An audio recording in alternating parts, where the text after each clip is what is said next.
Evangelho de Marcos, capítulo de número 14. Versículos 60 a 65. Diz assim a palavra de Deus: Levantando-se o sumo sacerdote no meio, perguntou a Jesus: Nada respondes ao que estes depõem contra ti? Ele, porém, guardou silêncio e nada respondeu. Tornou a interrogá-lo o sumo sacerdote e lhe disse: És tu o Cristo, o Filho do Deus bendito? Jesus respondeu: Eu sou. E vereis o Filho do Homem assentado à direita do Todo-Poderoso, e vindo com as nuvens do céu. Então o sumo sacerdote rasgou as suas vestes e disse: Que mais necessidade temos de testemunhas? Ouvistes a blasfêmia? Que vos parece? E todos o julgaram réu de morte. Puseram alguns a cuspir nele, a cobrir-lhe o rosto, a dar-lhe murros e a dizer-lhe: profetiza! E os guardas o tomaram a bofetadas. Amém. Senhor, nós louvamos o Teu nome, te agradecemos por mais esta oportunidade e te pedimos hoje à noite, Senhor, que o Teu Espírito possa estar iluminando mentes e os nossos corações para entendermos e recebermos, respectivamente, a Tua palavra. Te pedimos a Tua bênção em nome de Jesus. Amém. O título deste sermão bíblico é As Condutas de uma Espiritualidade Distorcida. E eu queria iniciar esta pregação lembrando a vocês que nós estamos vivendo em um tempo em que a espiritualidade tem sido valorizada em muitos círculos, inclusive dentro deste contexto de pandemia que nós estamos vivendo. Algumas pessoas têm se sentido despertadas, têm se sentido encorajadas a buscar algum tipo de religião, algum tipo de espiritualidade, até mesmo por questão de desconforto emocional, preocupação com a sua saúde, preocupação com o futuro, preocupação com o amanhã, depressão, transtornos emocionais. As pessoas têm se sentido abaladas por muitas coisas nestes tempos de pandemia. Isso, na prática, acaba funcionando como um estímulo para que muitas pessoas se aproximem da prática de algum tipo de espiritualidade, de algum tipo de religiosidade.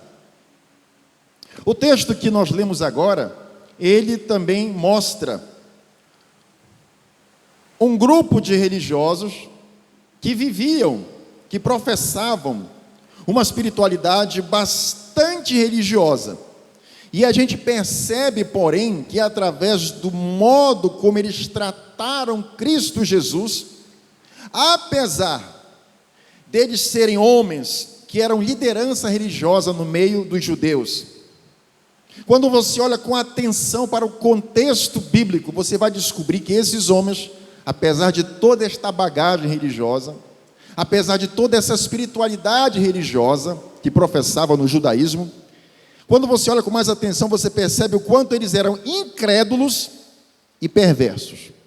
Hoje à noite aqui eu queria usar esse texto para compartilhar com vocês um alerta sobre as terríveis condutas de uma espiritualidade distorcida. E a primeira delas está no texto que lemos no versículo de número 61. Você pode ler ali na sua Bíblia, versículo 61. A parte B do versículo diz assim: Tornou o sumo sacerdote a interrogá-lo e lhe disse: És tu o Cristo, o Filho do Deus bendito? Então, quando você vê a pergunta deste sumo sacerdote, a primeira impressão que você tem Se você não está atento ao contexto histórico, ao contexto das Escrituras do Novo Testamento, a primeira impressão que você tem a partir da leitura do texto é que este sumo sacerdote, este homem muito religioso, ele está fazendo uma pergunta solene, uma pergunta séria. Mas depois que você observa com mais detalhes, você descobre que existe uma outra intenção por trás dessa pergunta solene que ele faz a Cristo. Então aqui eu percebo uma conduta espiritual distorcida muito séria. Por trás do comportamento, por trás da atitude deste sacerdote, você observa uma espiritualidade distorcida que é capaz de esconder objetivos que não são legítimos.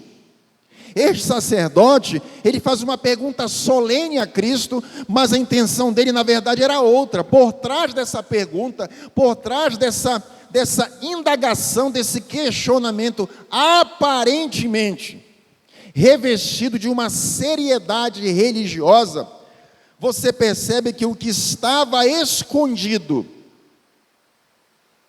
o que estava ali por trás daquela pergunta, nada mais era do que uma intenção, um objetivo, um intuito de incriminar Jesus pelo crime, pela transgressão de blasfêmia. No contexto judaico da época, uma pessoa poderia ser incriminada pela prática de blasfêmia. Então, quando ele faz a pergunta ao Senhor, a verdadeira intenção dele não é obter de Jesus algum tipo de esclarecimento efetivo em relação à pergunta que ele propõe. O verdadeiro objetivo, a verdadeira intenção dele era outra. A pergunta deste religioso era, na verdade, então, uma espécie de armadilha, uma espécie de cilada. A sua verdadeira intenção era enquadrar Jesus formalmente pela suposta prática do crime de blasfêmia. E daí, então, levar Jesus para julgamento junto ao Sinédrio. E logo em seguida, então, condená-lo diante da autoridade romana à morte por crucificação. Era esse o objetivo deles, era levar Jesus à morte, era essa a verdadeira intenção. Mas quando ele se aproxima de Jesus, a pergunta que ele faz, à primeira vista, não dá a entender isso. Mas havia ali, na verdade, uma intenção paralela, havia ali um outro objetivo. Então eu aprendo aqui que uma espiritualidade distorcida, ela pode sim esconder objetivos, intenções que não sejam legítimas.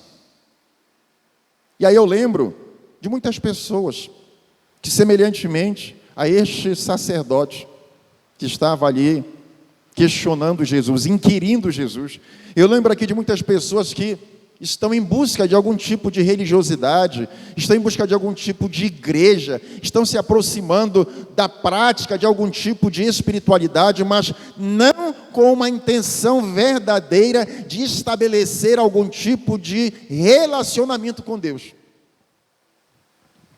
Existem pessoas, infelizmente, que estão tentando desenvolver algum tipo de prática religiosa.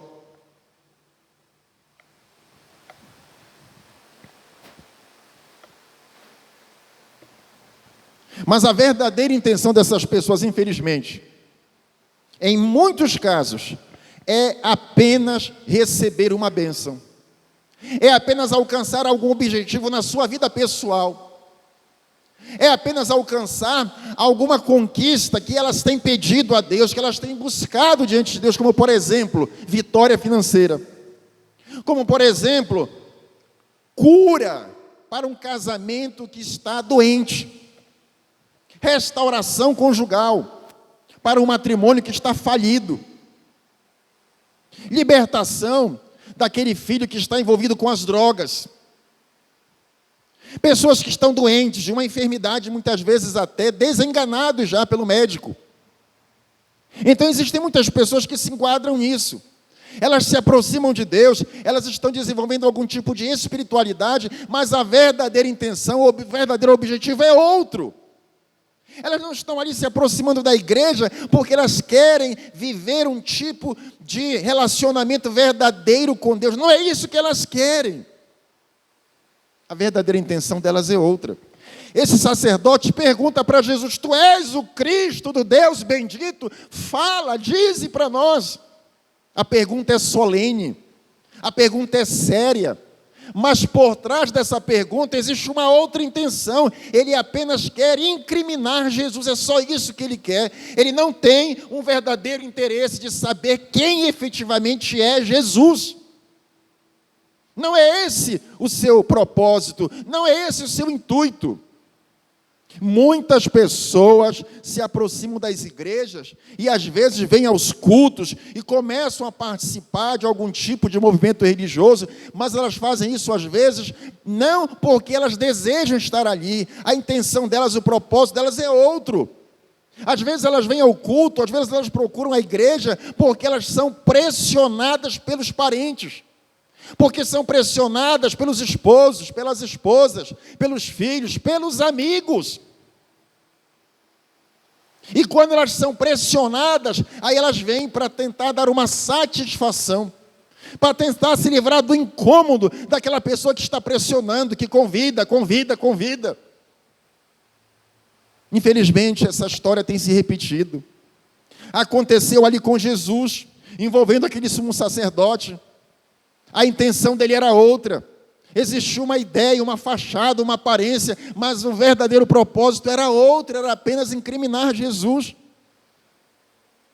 Uma espiritualidade distorcida, ela tem esse tipo de conduta. Ela pode esconder objetivos que não são legítimos. Em segundo lugar, versículos 62 a 64. Olha o seu texto, por favor. Versículos 62 a 64.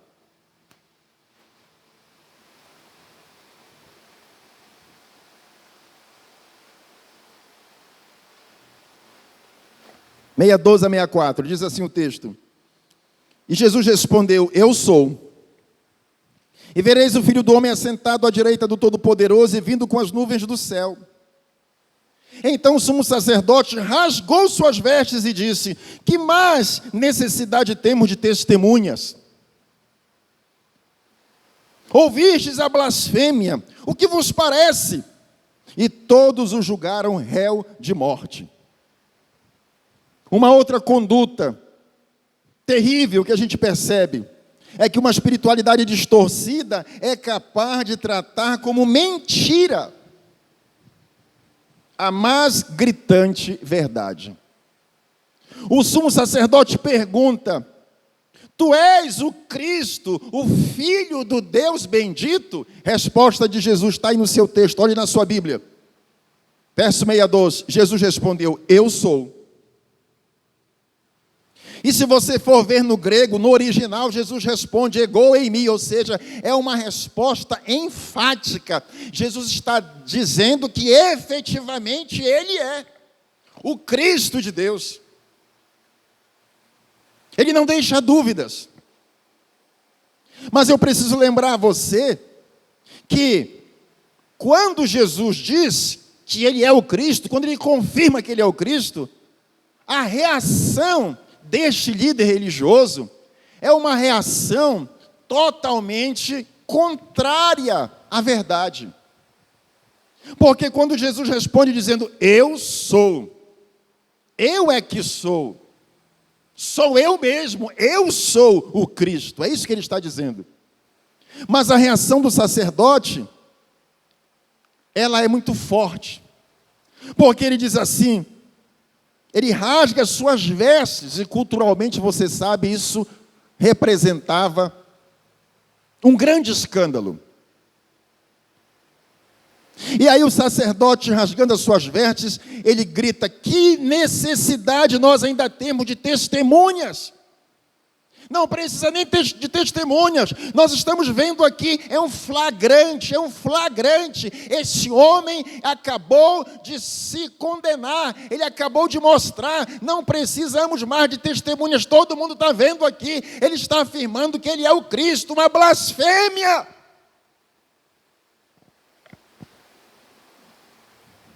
Ou seja, o sacerdote reage como se, quando Cristo disse que de fato ele era o Cristo, é como se aquilo fosse uma mentira.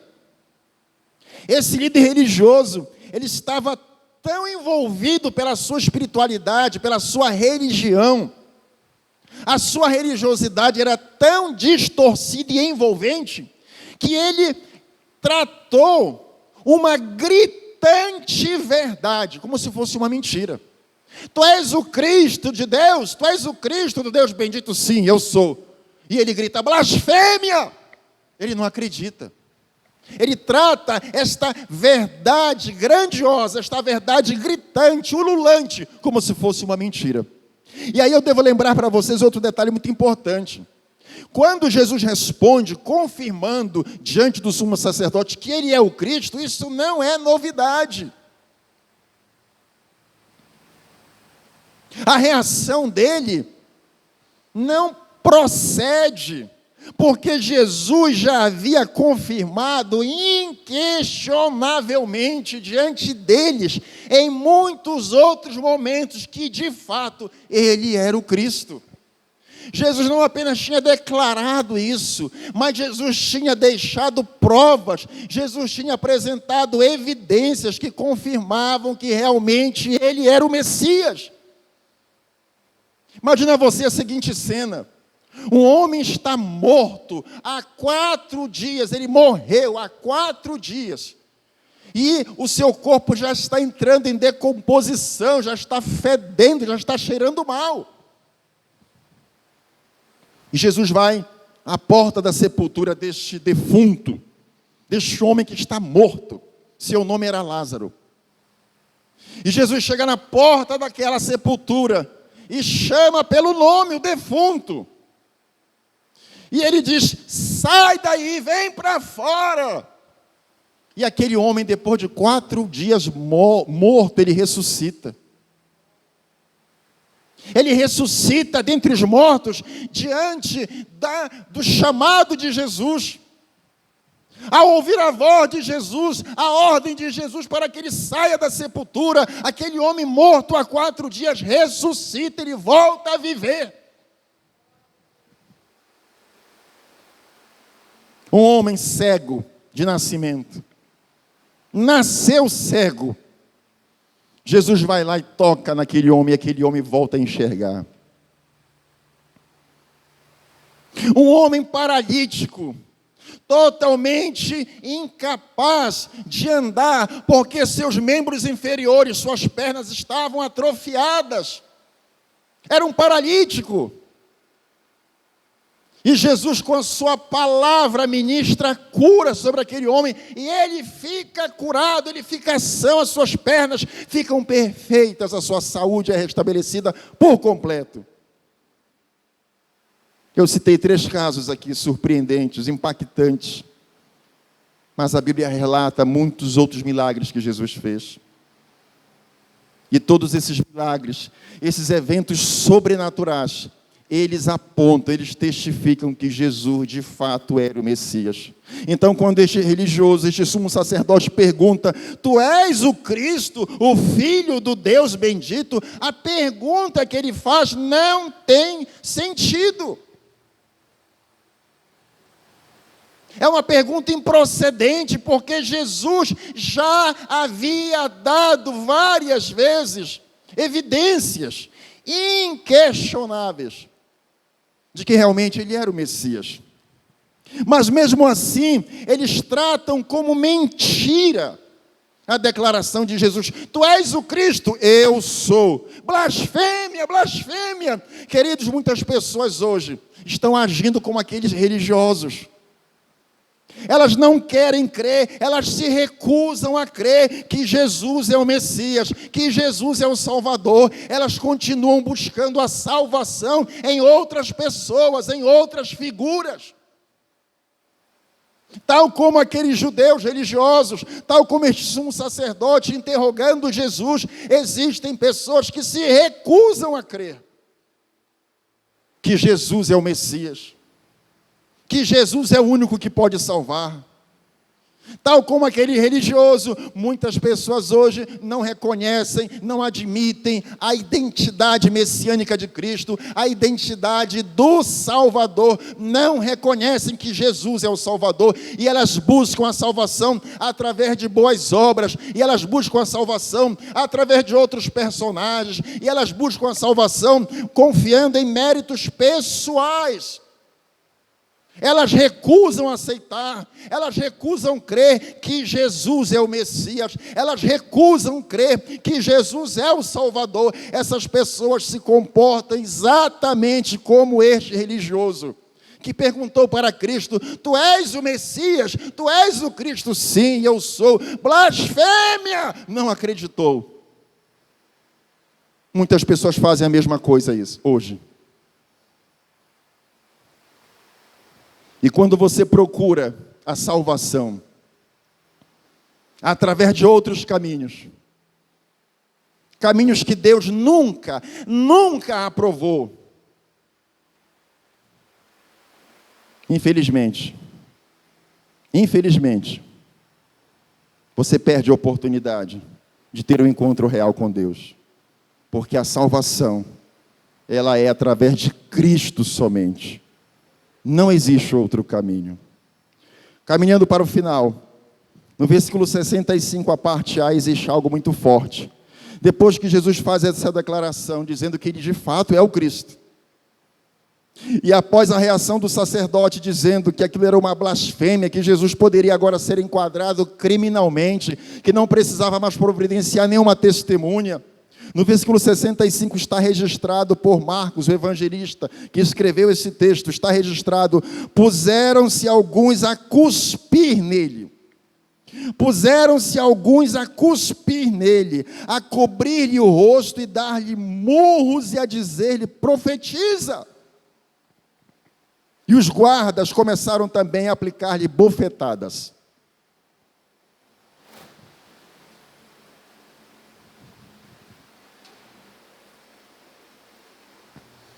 Eu queria pensar a primeira frase do versículo 65, e puseram-se alguns a cuspir nele. E puseram-se alguns a cuspir em Jesus. Alguns daqueles religiosos, alguns que faziam parte da guarda que estava ali, começaram a esbofetear Jesus, a esmurrar o Senhor, e alguns começaram a cuspir em Jesus. Você já levou alguma cuspalhada no rosto? Você já levou alguma cuspalhada no seu rosto? Você já passou por essa experiência de alguém cuspir em você?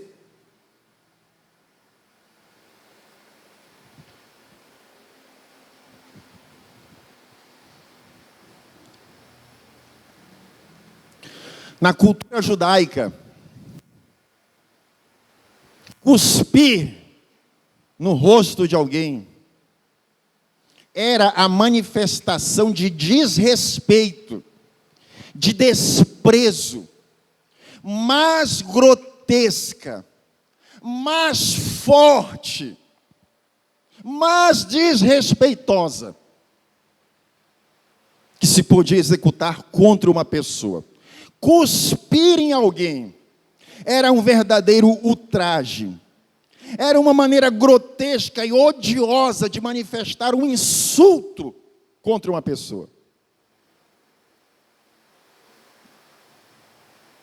E aqui eu aprendo que uma espiritualidade distorcida, ela pode levar as pessoas a praticar absurdos extremos. Porque esses religiosos aqui, tão ofuscados por uma espiritualidade distorcida, eles não perceberam a terrível ofensa que eles estavam praticando contra o próprio Deus encarnado. A espiritualidade daqueles religiosos era tão distorcida, e eles estavam tão ofuscados, tão encegueirados, que eles não conseguiram se dar conta, eles não conseguiram perceber a terrível ofensa que eles estavam praticando contra Deus.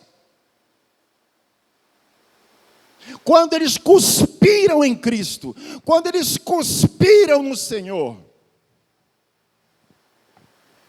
eles não se deram conta do ato extremamente absurdo e desrespeitoso que eles estavam praticando.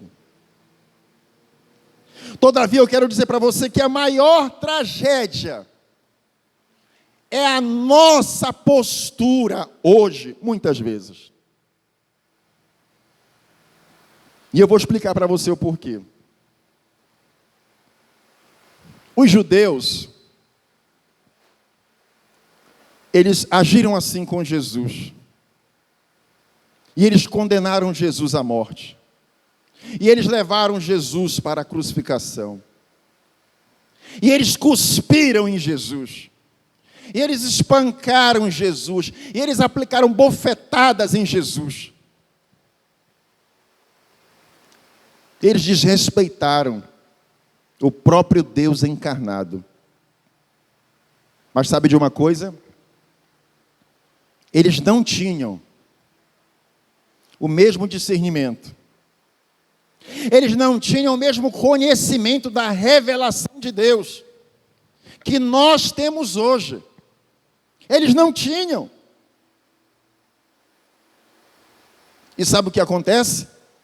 Hoje, eu e você, mesmo cientes desta revelação, mesmo com o acesso a esta revelação, mesmo tendo agora, hoje, uma compreensão muito mais plena do que os judeus naquela época, nós insistimos em fazer a mesma coisa. Nós também, infelizmente, ainda muitas vezes cuspimos em Jesus.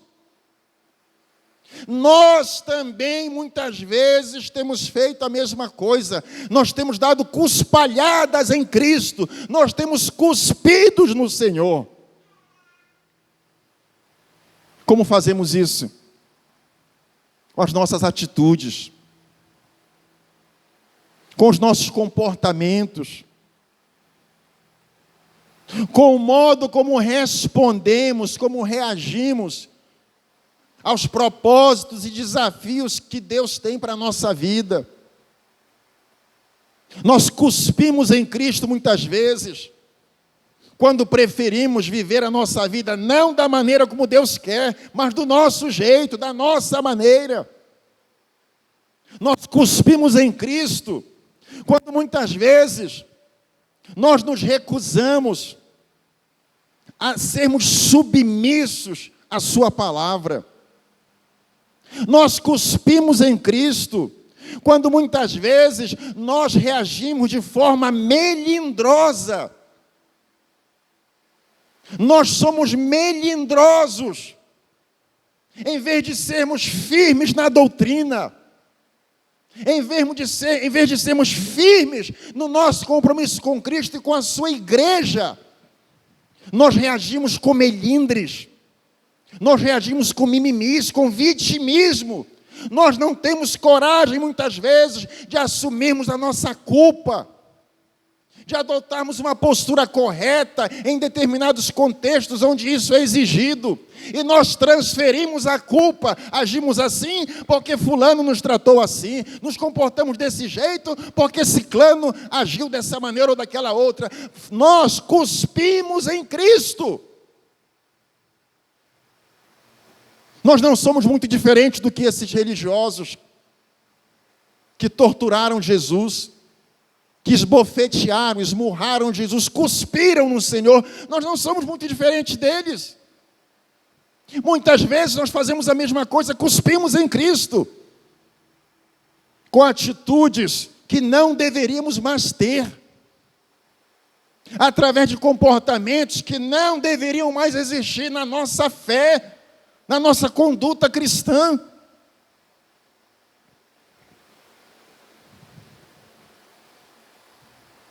Eu não sei que tipo de espiritualidade você tem vivido, mas eu queria dizer para você que hoje à noite o Senhor está nos dando uma oportunidade de revermos as nossas posturas,